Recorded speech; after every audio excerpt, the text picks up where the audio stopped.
ಕಾಯಕವೇ ಕೈಲಾಸ ಅಂದರೂ ಬಸವ, ಅದರಂತೆ ನಡೆದರೂ ನಡೆದಾಡೋ ದೈವ. ಕಾಯಕವೇ ಕೈಲಾಸ ಅಂದರೂ ಬಸವ, ಅದರಂತೆ ನಡೆದರೂ ನಡೆದಾಡೋ ದೈವ. ಸಿದ್ಧಗಂಗಾ ಕ್ಷೇತ್ರವೇ ಪೂಜ್ಯರ ಉಸಿರು, ಪ್ರತಿ ಕಲ್ಲು ಹೇಳುತ್ತಿವೆ ಬುದ್ಧಿಯ ಹೆಸರು. ಸಿದ್ಧಗಂಗಾ ಕ್ಷೇತ್ರವೇ ಪೂಜ್ಯರ ಉಸಿರು, ಪ್ರತಿ ಕಲ್ಲು ಹೇಳುತ್ತಿವೆ ಬುದ್ಧಿಯ ಹೆಸರು. ಕಾಯಕವೇ ಕೈಲಾಸ ಅಂದರೂ ಬಸವ, ಅದರಂತೆ ನಡೆದರೂ ನಡೆದಾಡೋ ದೈವ. ಕಾಯಕವೇ ಕೈಲಾಸ ಅಂದರೂ ಬಸವ, ಅದರಂತೆ ನಡೆದರೂ ನಡೆದಾಡೋ ದೈವ.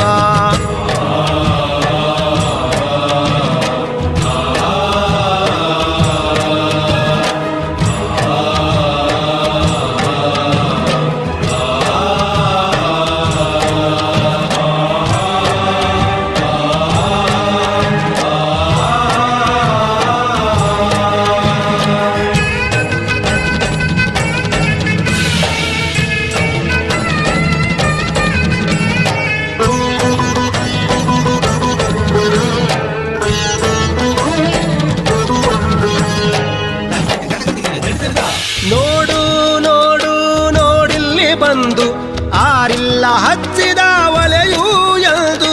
ನೋಡು ನೋಡು ನೋಡಿಲ್ಲಿ ಬಂದು ಆರಿಲ್ಲ ಹಚ್ಚಿದ ಒಲೆಯೂ ಎಂದು. ಊರೂರು ತಿರುಗಿ ಭಿಕ್ಷೆಯ ಬೇಡಿ ಅನ್ನವ ಹಾಕಿದ ಯೋಗಿಯ ನೋಡಿ. ಜಾತಿ ಮತಗಳಿಗೆ ಬೆಂಕಿಯ ಇಟ್ಟು ಎಲ್ಲರೂ ಒಂದೇ ಎನ್ನುವುದ ನೆಟ್ಟು, ಜ್ಞಾನದ ಜ್ಯೋತಿಯ ಹಚ್ಚುತ್ತ ನಡೆದ. ಧರೆಯಲ್ಲಿ ಅಳಿಯದ ಇತಿಹಾಸ ಬರೆದ, ಧರೆಯಲ್ಲಿ ಅಳಿಯದ ಇತಿಹಾಸ ಬರೆದ, ಧರೆಯಲ್ಲಿ ಅಳಿಯದ ಇತಿಹಾಸ ಬರೆದ. Do not steal, do not kill, do not speak a lie, do not be angry with anyone, do not feel disgust for others, do not indulge in self-praise, do not humiliate anyone. This is your inward purity, this is your outward purity. This is the way to win the Lord called Sangama. These 7 commandments given by Basavanna are globally applicable to mankind. Today, living amidst strife, corruption, greed, selfishness, materialism, many other ills that are coming in the way of simple, happy living. It's not the religion that we are supposed to follow, but a way of living that can be practiced to build a harmonious society. ಕಾಯಕವೇ ಕೈಲಾಸ ಅಂದರೂ ಬಸವ, ಅದರಂತೆ ನಡೆದರೂ ನಡೆದಾಡೋ ದೈವ.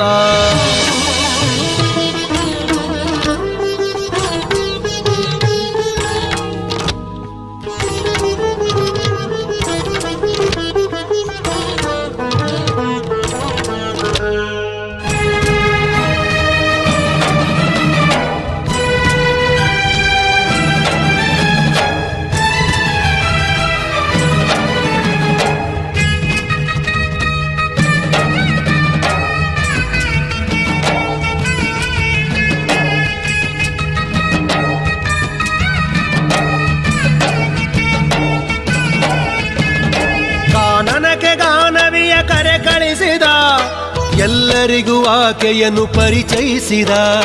ಕಾನನಕ್ಕೆ ಗಾನವಿಯ ಕರೆ ಕಳಿಸಿದ, ಎಲ್ಲರಿಗೂ ಆಕೆಯನ್ನು ಪರಿಚಯಿಸಿದ. ಸರ್ವರಿಗೂ ಸಂಸ್ಕೃತವ ಉಣಬಡಿಸಿದ, ಸಕಲರಿಗೂ ವೇದವ ತಿಳಿಪಡಿಸಿದ. ಅಂಧರ ಬಾಳಿನ ಆಶಾ ಕಿರಣ, ಬಡವರಿಗೆ ಬಂಧುವಾದ ಶರಣ. ಬೆವರನ್ನು ಬಿತ್ತಿ ಮುತ್ತನ್ನು ಬೆಳೆದ, ಭಾರತ ಮಾತೆಗೆ ಹಾರವನ್ನು ಹಾಕಿದ. ಭಾರತ ಮಾತೆಗೆ ಹಾರವನ್ನು ಹಾಕಿದ. ಭಾರತ ಮಾತೆಗೆ ಹಾರವನ್ನು ಹಾಕಿದ. ಕಾಯಕವೇ ಕೈಲಾಸ ಅಂದರೂ ಬಸವ, ಅದರಂತೆ ನಡೆದರೂ ನಡೆದಾಡೋ ದೈವ. ಕಾಯಕವೇ ಕೈಲಾಸ ಅಂದರೂ ಬಸವ, ಅದರಂತೆ ನಡೆದರೂ ನಡೆದಾಡೋ ದೈವ.